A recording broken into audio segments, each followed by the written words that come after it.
Le carbone est la base de la vie. Bonjour les champignonistes, ici Andrea de cultiverleschampignons.com. Savez-vous que certains champignons peuvent stocker 100% du carbone que nous émettons chaque année dans l'atmosphère? Cette idée peut sembler incroyable, mais elle est bel et bien réelle. Dans cette vidéo, je vais vous révéler comment ces champignons jouent un rôle crucial dans le cycle du carbone grâce à une découverte fascinante, le carbone liquide. Restez avec moi pour découvrir comment ces organismes étonnants pourraient bien être la clé de la lutte contre le réchauffement climatique. C'est parti!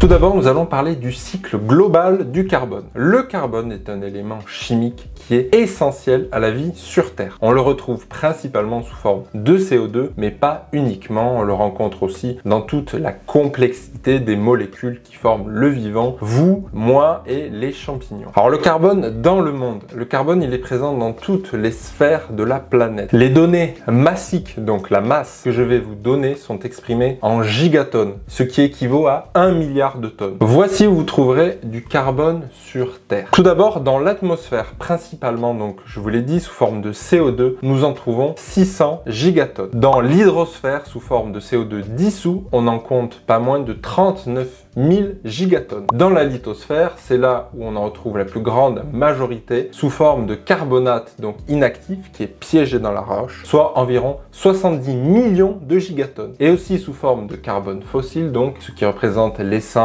le gaz, à une hauteur d'environ 20 000 gigatonnes. Et enfin, dans la biosphère, où se trouvent nos champignons, et on en trouve 3200 gigatonnes, donc dans les êtres vivants, terrestres et marins. Les données que je viens de vous donner sont des stocks. Ces stocks varient au cours du temps avec des flux de carbone, donc remplissant et vidant les différentes sphères de notre planète. Globalement, nous rejetons donc plus de CO2 dans l'atmosphère, donc cette poche a tendance à gonfler avec la combustion et la production de ciment notamment. Penchons-nous donc sur le carbone de la biosphère, où sont présents nos champignons. Selon certains modèles mathématiques en fonctionnement normal, c'est-à-dire en fonctionnement biologique à l'œuvre depuis des milliers d'années, la biosphère stocke légèrement du carbone tous les ans avec les flux normaux suivants. Donc le stockage de plus 100 gigatonnes par an de l'atmosphère, principalement à l'aide donc de la photosynthèse, et le déstockage de moins 100 gigatonnes par an dans l'atmosphère dû à la respiration des organismes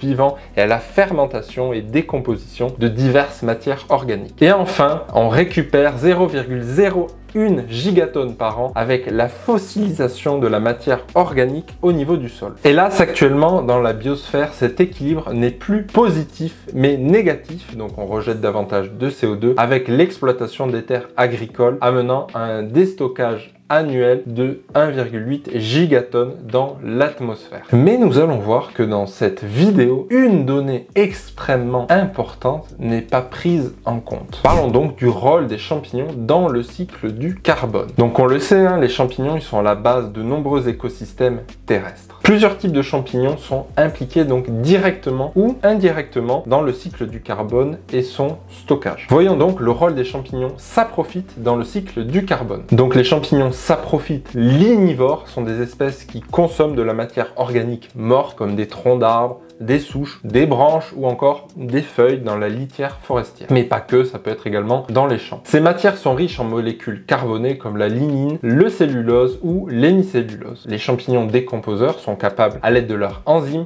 de découper les molécules pour en créer des plus petites et peuvent donc directement les assimiler ou les relâcher dans l'environnement. Ces nouvelles molécules relâchées sont assimilables par le reste de la chaîne trophique et sont donc consommées par exemple par des insectes ou des bactéries. Les champignons saprophytes, ils n'ont pas de rôle majeur dans le stockage du carbone. Les molécules qu'ils produisent sont pour la majorité rapidement relâchées dans l'atmosphère lors de la dégradation et la fermentation donc des matières organiques. Une autre partie est relâchée plus lentement et passent quelque temps donc dans la litière organique, mais finalement seulement une infime partie est conservée à l'état de carbone fossile dans le sol. Les saprophytes ont donc très majoritairement un rôle de redistribution du carbone et non de stockage. Leur capacité donc de stockage sur le long terme représente moins de 1% des 0,01 gigatonnes du phénomène donc de fossilisation. Voyons à présent le rôle des champignons mycorhiziens dans le cycle du carbone. Cela ne fait que quelques années que les capacités des champignons mycorhiziens comme stockeurs de carbone commencent à être prises en compte dans les modèles mathématiques, ce qui n'est pas le cas dans le modèle que j'ai présenté dans la première partie. Les champignons mycorhiziens sont des champignons donc qui sont symbiotiques, c'est-à-dire qu'ils ont besoin d'un hôte, très généralement une plante, pour se développer. La structure qui unit le champignon mycorhizien et son hôte végétal, c'est la mycorhize. Leur structure est essentielle pour comprendre une partie du flux de carbone stockable provenant des végétaux. Les plantes, à l'aide d'un système qu'on appelle la photosynthèse, capturent du carbone de l'air et relâchent donc de l'oxygène. Ce carbone est stocké donc dans les parties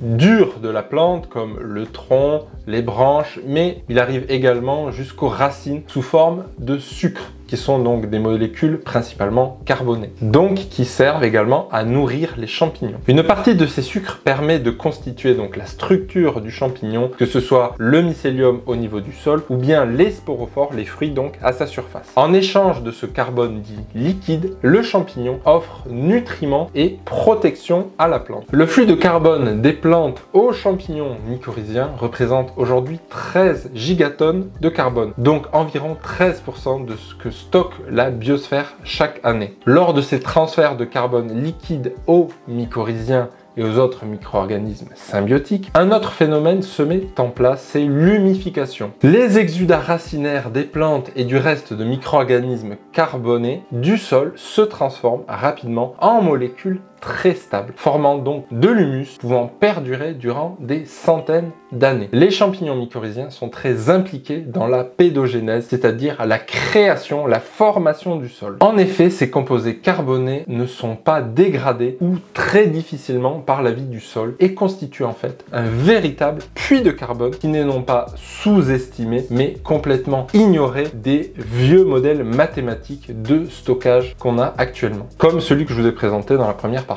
Parlons donc du stockage de carbone par les champignons. Alors les champignons saprophytes et mycorhiziens sont capables donc de transformer des sources de carbone en autres éléments carbonés plus ou moins stables dans le temps. Comme vous l'avez compris, les mycorhiziens produisent beaucoup de molécules très stables et inversement, les saprophytes produisent beaucoup de molécules labiles, c'est-à-dire instables. Ils sont capables de produire des formes de stockage carboné allant donc de quelques jours, quelques semaines jusqu'à quelques années, dizaines d'années, voire centaines et milliers d'années. Donc c'est là qu'on voit vraiment la capacité de fossilisation des champignons. Vous pouvez retrouver le tableau des molécules de stockage carboné donc sur l'article sur le même thème sur mon blog. Parlons et finissons avec l'impact écologique des champignons dans le cycle du carbone. Aujourd'hui, les champignons mycorhiziens ne sont pas encore vraiment pris en compte dans les modèles mathématiques comme ils devraient l'être. Cette affirmation, elle provient du docteur Christian Jones, qui est agronome et qui a étudié le stockage du carbone dans la biosphère et a publié de nombreuses études sur le thème donc du carbone liquide. Vous pouvez trouver l'article sur lequel je m'appuie en description de cette vidéo. Avec le modèle conventionnel d'agriculture actuelle,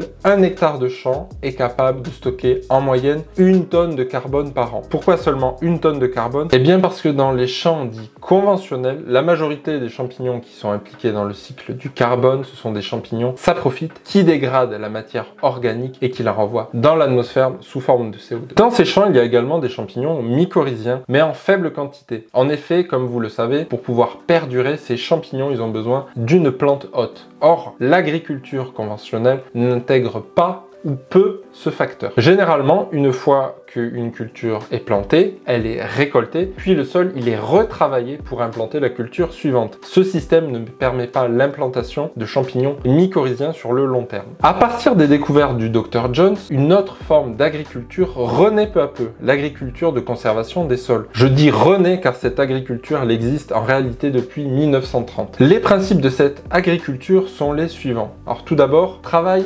minimale au niveau du sol, voire absence de travail du sol. La rotation et des associations culturales et une couverture de plantes vivantes permanente sur le sol. Avec ce système, les champignons mycorhiziens peuvent perdurer beaucoup plus facilement dans les sols. La voie du carbone liquide est rétablie entre les plantes réceptrices aériennes et les mycorhiziens stockeurs de carbone. Le Dr Jones estime qu'ainsi un sol conservé est capable de stocker entre 30 et 40% du carbone fixé par les plantes, ce qui correspond à une séquestration de 5 à 20 tonnes de carbone par hectare et par an contre 1 tonne à l'heure actuelle. Néanmoins, cette nouvelle forme de semis dit sous couvert reste un défi technique majeur pour les agriculteurs conventionnels, car il s'agit tout de même de semer des graines dans un couvert de plantes encore vivantes. Selon les calculs du Dr Jones, je la cite, qu'une augmentation de 0,5% de la teneur en carbone dans les 30 premiers centimètres, de 2% des 445 millions d'hectares de terres agricoles australiennes permettrait à elle seule de séquestrer de manière sûre et permanente les émissions annuelles totales de dioxyde de carbone de tout son pays. Si l'on extrapole cela de manière mondiale, avec 2% des terres agricoles conduites en agriculture de conservation, on pourrait séquestrer 1,91 gigatonnes de carbone par an. Nos émissions de carbone étant autour de 10 gigatonnes par an, il faudrait donc seulement 10,5% de terres mondiales en agriculture de conservation de sol pour séquestrer 100% de nos émissions de CO2 chaque année. Le calcul n'est peut-être pas exact,